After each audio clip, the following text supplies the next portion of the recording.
오늘 말씀을 통해서 우리는 사도 바울의 복음 전도자로서의 진정한 겸손의 모습을 보게 됩니다. 실은 바울은 죽기도 결심한 각오한 그러한 인물입니다. 예루살렘에 들어가게 되면서 수없이 결박과 환난을 기다린다라고 하는 그런 많은 성도들의 예언과 또 충고를 접해 들었습니다. 그러나 바울은 예루살렘에 들어가면서 주 예수님의 이름을 위해서라면 나는 죽을 것도 각오했다라고 고백하면서 예루살렘에 들어온 것이죠. 죽기를 각오한 사람은 사실 두려울 게 없습니다. 이미 죽기로 작정한 사람은요, 그의 심령에 뭐가 걸릴 것이 어디에 있겠습니까? 그러나 오늘 말씀을 통해서 사도 바울은 난 죽기로 각오했으니까 거치는 게 없어 라고 하면서 무대뽀로 나가지 않았음을 오늘 말씀을 통해서 볼 수가 있어요. 참 겸손하게 교회의 지도자의 충고를 따르면서 또 그들의 안내를 받고 있는 것을 볼 수가 있습니다. 바울이 예루살렘에 들어가게 됐을 때 많은 성도들의 환대를 받게 되고 특별히 교회 지도자들과 따뜻한 영적 교제를 나누게 됩니다. 그러나 교회 지도자들로부터 걱정스러운 얘기 하나를 듣게 되는 것입니다. 그것은 예루살렘에 율법의 열성을 가진 열성분자들이 많은데 한두 사람도 아니고 수만 명이 있다라고 그렇게 전해주면서 그들이 말하기를 바울이 모세를 배신한 인물이다. 그리고 할례도 행하지 말라고 한다. 관습도 지키지 못하게 하는 유대교의 완전 배신자다라고 하는 그런 말을 하고 다닌다는 것입니다. 우리가 복음을 전하고 전도하고 사명을 감당하다 보면은요, 항상 사람들이 두 손 두 발 다 들고 칭찬해 주는 것이 아닙니다. 우리는 하나님 기뻐하시는 일을 했으니까 모든 사람들이 나를 인정해 주겠지라고 우리가 생각하는 경향이 좀 있습니다. 하나님 기뻐하시는 일 하고 열심히 전도하고 열심히 기도하니까 모든 사람이 날 칭찬해 주겠지라고 그렇게 생각하는 경향이 있어요. 그러나 우리가 하나님 기뻐하시는 일 하고 복음 전도하고 기도하고 늘 하나님의 뜻을 따라 행한다고 해서 모든 사람이 두 손 두 발 다 들고 우리를 칭찬해 주고 또 우리의 일에 동조해 주는 것은 아닙니다. 오늘 사도 바울의 이 겪은 어려움처럼 완전 복음 전하다가요, 유대교인들에게 그들의 배신자 모세를 배신하고 할례도 완전 소용없는 것으로 만들어버리고 그들의 관습까지도 다 무용지물로 만든 유대교에서 빨리 사라질 인물이다라고 그렇게 완전 사람들한테 소위 유대교회에서는 하루속히 제거해야 될 인물로 이렇게 사도 바울이 낙인이 찍힌 그러한 인물이 되었음을 오늘 성경이 말씀하고 계시는 것을 볼 수가 있습니다. 우리가 인생을 살아가면서 제일 힘든 것은 아마도 사람들에게 오해받는 것이겠죠. 더구나 진실하게 살았는데 열심히 하나님 뜻대로 살았는데도 사람들에게 오해받을 때 있잖아요. 그때만큼 참 가슴 아프고 또 어찌해야 될 바를 모를 때가 사실 없는 거죠.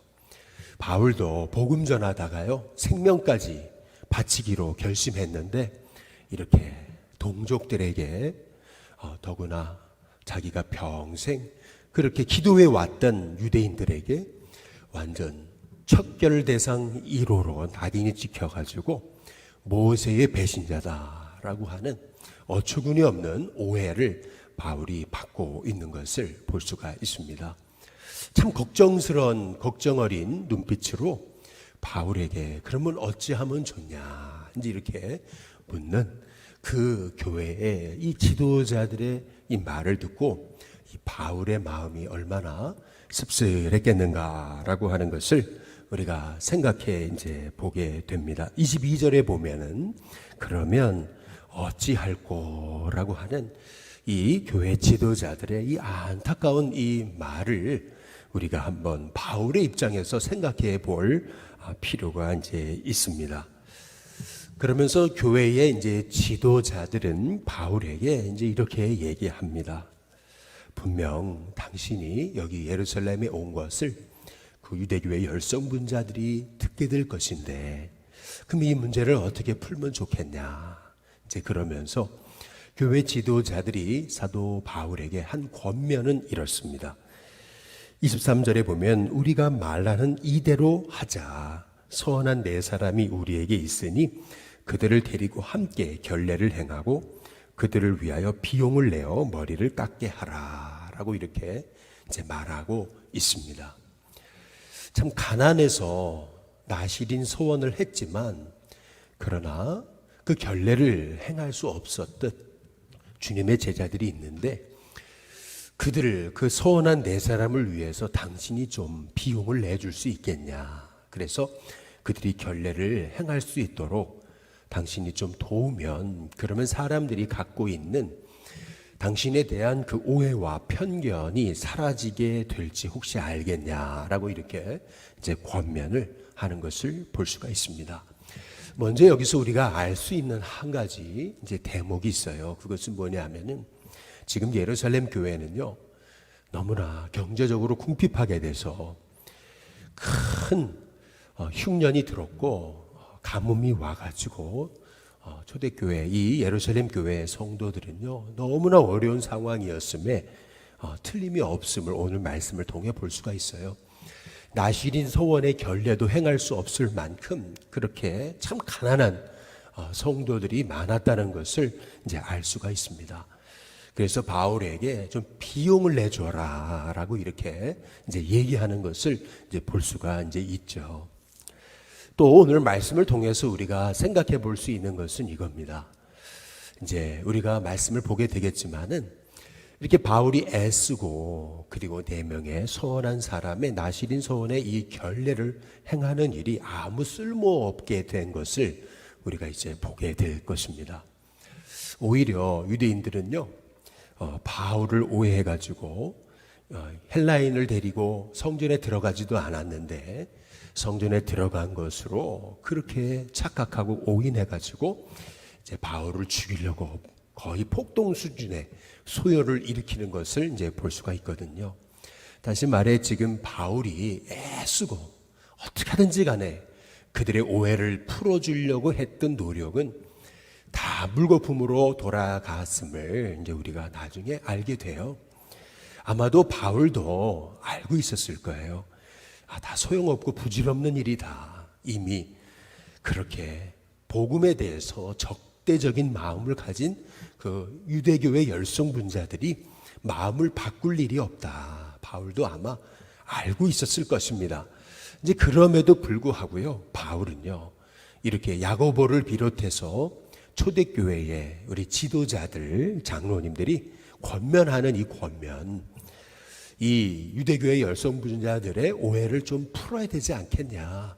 그러니까 4명의 나실인 소원을 한 사람, 결례를 행하지 못한 사람이 있는데 당신이 좀 비용을 내라. 그리고 그래서 이런 모든 오해가 없게 만들어 봐라 라고 했던 그 권면을요, 그거 부질없는 일이라고, 그래봤자 안 바뀔 사람은 안 바뀐다고, 그래봤자 소용없다고, 아니 뭐가 두렵냐고, 아니 장로님들, 아니 야고보, 아니 뭐가 두렵냐고, 나는 이미 죽기로 각오한 사람이라고 이제 그러면서 다 소용없는 일이니까 필요 없다고 그러면서 난 마이웨이 하겠다고 하지 이제 않았습니다. 오늘 말씀해 보시면은요, 바울이 이 초대교회 지도자들의 충고를 받아들여서요, 그래서 바울이 참 애써요. 여기 26절에 이제 보시면은 바울이 이 사람들을 데리고 이튿날 그랬어요. 이튿날이 강조하는 게 뭡니까? 그 초대교회 지도자들이 한 권면을 바로 따랐음을 알 수가 있어요. 이튿날 그들과 함께 결례를 행하고 성전에 들어가서 각 사람을 위하여 제사 드릴 때까지의 결례 기간이 만기된 것을 신고하니라 라고 이렇게 이제 말씀하고 있거든요. 그래서 27절 그 이래가 거의 참회라고 이렇게 말씀하고 계시잖아요. 사도 바울이요, 얼마나 복음을 위해서 겸손하게 초대교회의 지도자들의 그 충고를 따르면서 어떡한지 간에 교회가 이렇게 문제에 휘말리지 않게끔 하려고 바울이 안 될 것을 알았지만 그럼에도 불구하고 야고보 교회의 지도자와 장로님의 그 충고를 따르고 있는가라고 하는 것을 이제 볼 수가 있어요. 나중에 아니 그 돈 들여가지고 한 거 다 소용없지 않았냐고. 아니 그렇게 4명의 그 사람을 도와서 그렇게 애쓰고 수고한 그 일들 다 수고 없게 다 결국에는 아무런 소용없게 이제 된 것이 아니냐고 이제 이렇게 이제 사도 바울이요 그런 식으로 치부하지 않아요. 어떻게든지 간에 교회가요 바로 서도록 또 어려움을 당하지 않도록 겸손하게 초대교회의 지도자의 권면을 따라가지고요 안 될 것을 알았지만은 그럼에도 불구하고 그 말에 그 충고에 따라서 바울은 애쓰고 수고하고 겸손하게 그 충고를 받아들여 그 뜻을 따르는 것을 이제 볼 수가 있습니다. 바울이 안 죽으려고 두려워서 그렇게 바울이요 이렇게 이 유대인들의 이제 어떻게 한지 간에 그 마음을 살려고 하는 것이 아닙니다. 어떻게 한지 간에 그들 눈치 보려고 이 나실인의 이 결례를 행하고 있는 것이 아니에요.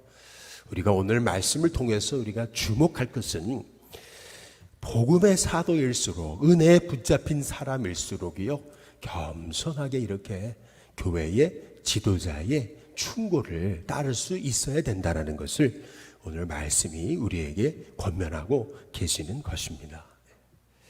그 이유가 있어요. 바울을 위한 게 아니고 교회를 위하기 때문에 그런 거죠. 초대 교회를 위해서 그 교회가 오늘 여기 말씀을 잘 보시면은요. 지금 사도 바울이 예루살렘에 갔는데 베드로가 안 보여요. 요한도 안 보이고요. 많은 주님의 제자들이 안 보입니다. 어디 갔을까?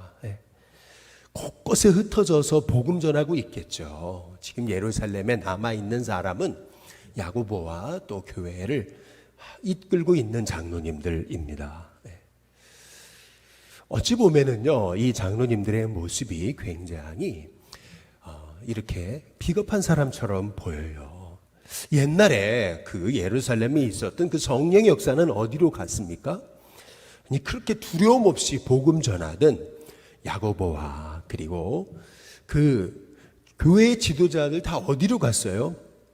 오늘 말씀을 잘 보시면은요, 예루살렘 교회가 흉년을 만나고 기근을 만나고 어려움 당하면서 물질적으로도 굉장히 쪼들려 있고 굉장히 어려움 중에 있다라고 하는 사실을 우리가 살펴볼 수 있어요. 유대교회 열성분자들이 막 교회를 핍박하고 있고 하고 있다라는 사실을 우리가 오늘 말씀을 통해서 다 우리가 직감할 수가 있는 상황입니다.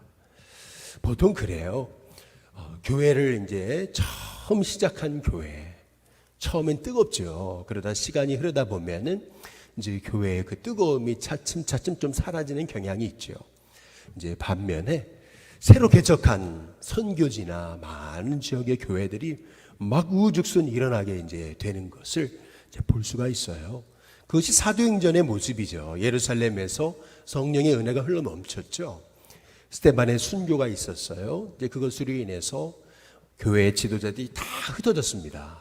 그러면서 흩어진 그들이 안디옥까지 이르렀다가 거기서 복음 전하는데 엄청난 복음의 역사가 있게 되면서 안디옥 교회가 초대교회 선교의 제2의 베이스 캠프가 됐던 것을 이제 볼 수가 있는 것이거든요. 하나님의 시간표가 예루살렘에서 이제 안디옥으로 이제 옮겨지고요. 이제 안디옥에서 에베소로 이제 옮겨졌던 것이 사도 바울의 1차, 2차, 3차 전도 여행을 통해서 이제 우리가 볼 수 있는 대목이에요. 그래서 어찌 본다면은 이 예루살렘 교회가요, 이제 바울의 눈에 봤을 때는 어찌 보면 굉장히 뜨겁지도 않은 것 같고 두려움도 많은 것 같고, 그리고 교회가 명맥만 유지하는 것 같고, 이제 보면은 굉장히 이렇게 바울의 눈으로 봤을 때는 교회가 힘도 없는 것 같고 초라해진 것 같고 이렇게 사람 눈치 보는 것 같고, 이제 사도 바울의 입장에서는 이제 그런 거거든요. 사도 바울의 입장에서는요, 그동안 생명 걸고 뭐 돌에도 맞고, 그리고 막 소요 사태가 일어나 가지고 수천 명의 에베소 사람들이 연극장에 몰려 들어가 가지고 이렇게 바울 죽이겠다고 막 그냥 난리를 치고 했던 것들을 이제 바울이 다 경험했잖아요. 완전 복음의 현장에서요, 소위 전쟁으로 치자면은요, 완전 이렇게 그 전쟁 한복판에서 죽음을 무릅쓰고 그렇게 산전수전 다 겪은 백전노장의 그 전투에 아주 이골이 난 사람이 사도 바울인 거예요. 그런데 그 전투에 대해서 완전히 이골이 난 바울의 입장에서 소위 베이스캠프, 이 전투의 베이스캠프에 앉아가지고 거기서 레이더 망이나 쳐다보고 있고, 그리고 거기서 이렇게 콩나라 반나라 하고 있는 그러한 사람의 모습을 보면 얼마나 답답하겠습니까? 바울의 입장에서 보면은. 그런데도 말이에요, 바울은 지금 예루살렘 교회의 지도자가 바울에게 권면하는 이 권면을요, 아주 겸손하게 받아들입니다. 겸손하게 받아들이고 그렇게 애쓰고 그리고 노력해가지고, 그래서 교회가 어찌하든지 간에 복음의 걸림돌이 되지 않게끔 수고하고 노력하고 있는 것을 우리가 볼 수가 있는 것입니다. 바울의 그 고린도전서 8장의 13절의 고백처럼 만일 음식이 내 형제를 실족하게 하는 일이라면은 나는 영원히 고기를 먹지 않겠다라고 고백했던 이 사도 바울의 고백 있잖아요. 복음을 위해서라면 내가 헬라인에게는 헬라인의 모습으로, 유대인에게는 유대인의 모습으로 내가 복음 전하기를 원한다. 사도 바울이요, 얼마나 자기의 가진 지식 그거 자랑하지 않고요, 자기가 체험한 은혜 그것만 옳다고 주장하지 않고요, 지금 예루살렘에 들어가서는 그 예루살렘 지도자들의 충고를 따르면서 겸손하게 그렇게 복음이 시행되도록 애쓰고 있는 것을 볼 수가 있어요.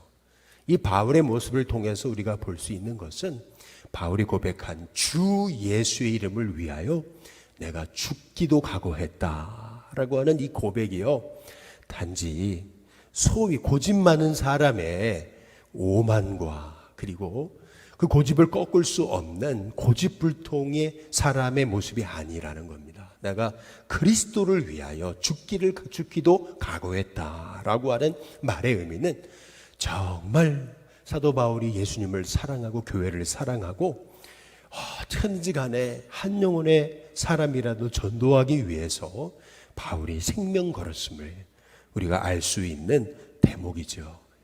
오늘 말씀을 통해서 바울이 유대인들을 전도하려고 하다 보니까 그들이 가지고 있는 그 전통에 대한, 또 그들이 가진 할례에 대한, 그들이 가지고 있는 모세에 대한 그 프라이드까지 다 꺾어가면서 그거 다 소용없는 일이다 라고 하면서 복음이면 다 끝난 거지 라고 하면서 바울이 그들과 맞서가지고, 그래서 복음을 전하는 데 있어서 이 유대인들의 모든 그 자존심까지 다 꺾어가면서 그러려고 했던 것이 아니고, 바울이 그 한 영혼의 유대인도 세우기 위해서, 또 교회를 세우기 위해서 그렇게 애쓰고 수고했던 이 바울의 모습을 우리가 보게 되면서, 하나님, 우리가 이 바울이 가진 이 진정한 복음을 향한 그러한 겸손과 또 바울이 가진 이 복음을 향한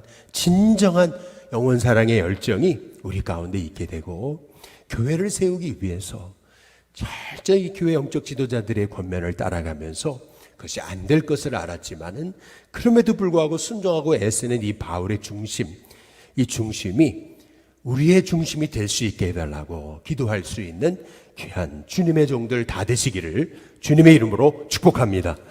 우리 시간 찬송가